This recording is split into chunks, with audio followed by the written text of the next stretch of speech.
धर्म की जय हो। हेलो दोस्तों, कैसे हैं आप सभी। चलिए सुनते हैं एक और नई धार्मिक कथा। देवर्षि नारद। एक बार देवर्षि नारद के मन में आया कि भगवान के पास बहुत सारे महल हैं, एक आध हमको भी दे दे तो यहीं आराम से टिक जाए, नहीं तो इधर उधर घूमते रहना पड़ता है। भगवान की द्वारिका में बहुत सारे महल थे। नारद जी ने भगवान से कहा, भगवान आपके पास बहुत सारे महल हैं, एक हमको भी दो तो हम भी आराम से रहें। आपके यहाँ खाने पीने का इंतजाम अच्छा ही है। भगवान ने सोचा कि यह मेरा भक्त है, विरक्त सन्यासी है। अगर यह कहीं राजसी ठाट में रहने लगा तो थोड़े दिन में ही इसकी सारी विरक्ति भक्ति निकल जाएगी। हम अगर सीधा ना करेंगे तो यह बुरा मान जाएगा, लड़ाई झगड़ा करेगा कि इतने महल हैं और एक महल नहीं दे रहे हैं। भगवान ने चतुराई से काम लिया। नारद से कहा, जाकर देख लो, जिस मकान में जगह खाली मिले वही तुम्हें दे देंगे। नारद जी वहां से चले मकान देखने। भगवान की तो 16,108 रानियां और प्रत्येक के 11-11 बच्चे भी थे। यह द्वापर युग की बात है। सब जगह नारद जी घूम आए, लेकिन कहीं एक कमरा भी खाली नहीं मिला, सब भरे हुए थे। आकर भगवान से कहा, वहां कोई जगह खाली नहीं मिली। भगवान ने कहा, फिर क्या करूं, होता तो मैं तुम्हें दे देता। नारद जी के मन में आया कि यह तो भगवान ने मेरे साथ धोखाधड़ी की है, नहीं तो कुछ न कुछ करके किसी को इधर उधर शिफ्ट कराकर खिसका कर एक कमरा तो दे ही सकते थे। इन्होंने मेरे साथ धोखा किया है, अब तो मैं इन्हें मजा चखाकर छोड़ूंगा। नारद जी ने रुक्मणी जी के पास गए। नारद जी रुक्मणी जी के पास पहुँचे। रुक्मणी जी ने नारद जी की आवभगत की, बड़ी प्रेम से रखा। उन दिनों भगवान सत्यभामा जी के यहाँ रहते थे। एक आध दिन बीता तो नारद जी ने उनको दान की कथा सुनाई। सुनाने वाले स्वयं नारद जी दान का महत्व सुनाने लगे कि जिस चीज का दान करोगे वही चीज आगे तुम्हारे को मिलती है। जब नारद जी ने देखा कि यह बात रुक्मणी जी को जम गई है तो उनसे पूछा, आपको सबसे ज्यादा प्यार किससे है। रुक्मणी जी ने कहा, यह भी कोई पूछने की बात है, भगवान हरि से ही मेरा प्यार है। नारद जी कहने लगे, फिर आपकी यही इच्छा होगी कि अगले जन्म में वो आपको ही मिले। रुक्मणी जी बोली, इच्छा तो यही है। नारद जी ने कहा, इच्छा है तो फिर दान कर दो, नहीं तो नहीं मिलेंगे। आपकी सौतने भी तो बहुत हैं, अगर उनमें से किसी ने पहले दान कर दिया तो उन्हें मिल जाएंगे, इसलिए दूसरे दान करें, इससे के पहले ही आप कर दें। रुक्मणी जी को बात जंच गई। जन्म जन्म में भगवान मिले तो दान कर देना चाहिए। रुक्मणी जी से नारद जी ने संकल्प करा लिया। अब क्या था, नारद जी का काम बन गया। वहां से सीधे सत्यभामा जी के महल में पहुंच गए और भगवान से कहा कि उठाओ कमंडल और चलो मेरे साथ। भगवान ने कहा, कहाँ चलना है, क्या बात हुई है। नारद जी ने कहा, बात कुछ नहीं है, मैंने आपको दान में ले लिया है। आपने एक कोठरी भी नहीं दी तो मैं अब आपको भी बाबा बनाकर पेड़ के नीचे सुलाऊंगा। ऐसे ही सारी बात कह सुनाई।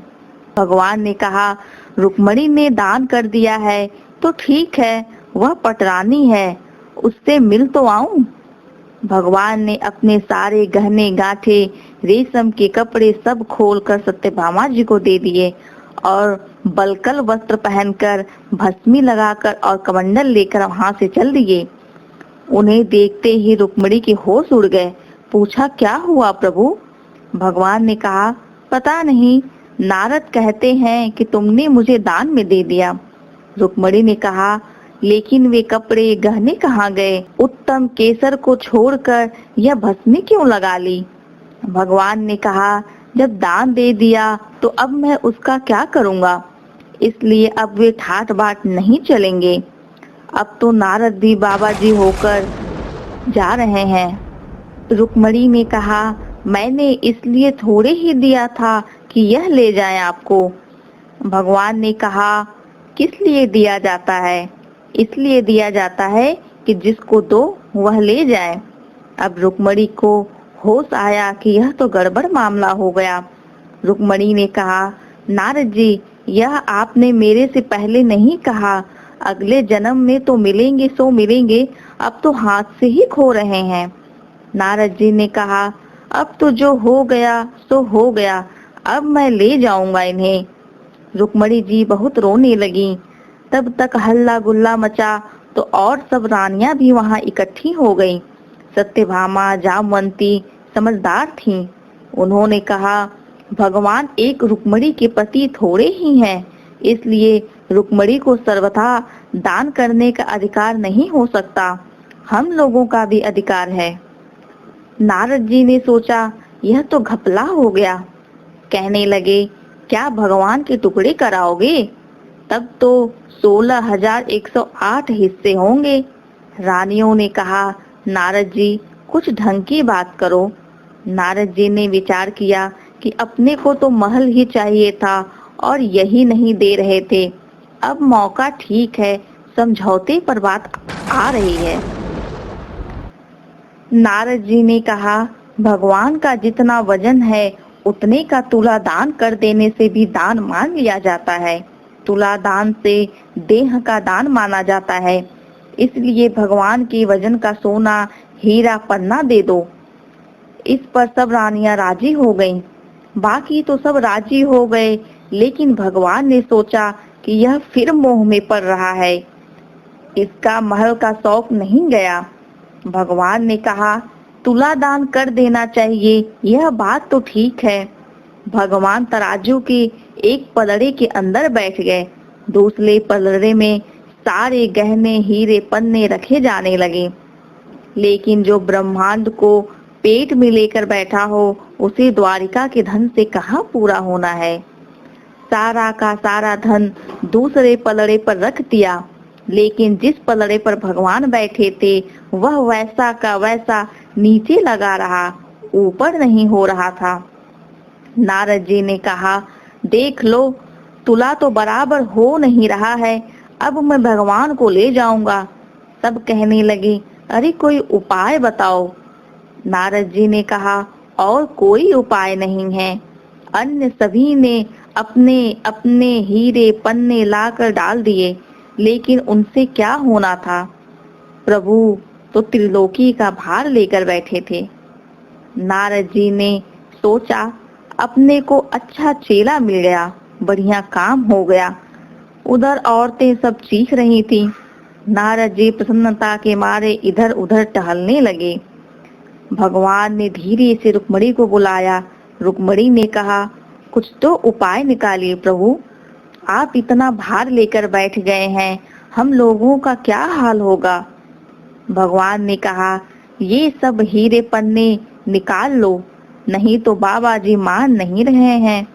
यह सब निकाल कर तुलसी का एक पत्ता और सोने का एक छोटा सा टुकड़ा रख दो, तो तुम लोगों का काम हो जाएगा।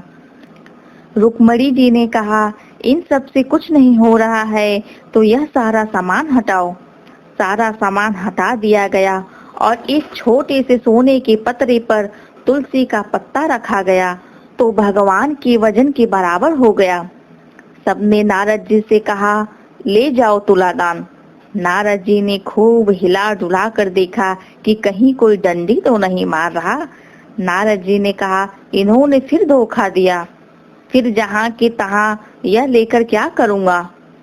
उन्होंने कहा, भगवान यह आप अच्छा नहीं कर रहे हैं, केवल घर वालियों की बात सुनते हैं, मेरी तरफ देखो।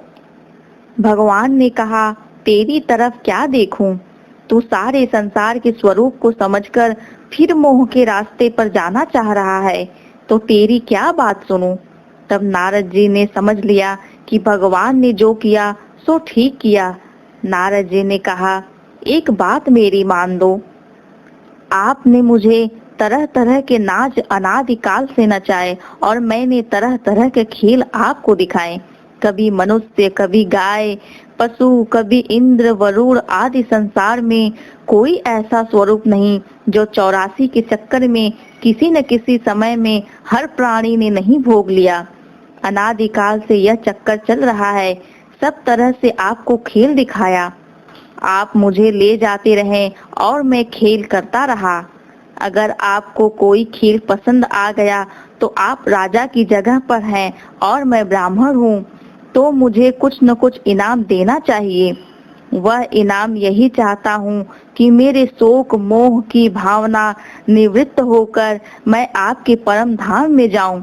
और यदि कहो कि मैंने जितने खेल किए सब बेकार हैं, तो भी आप राजा हैं।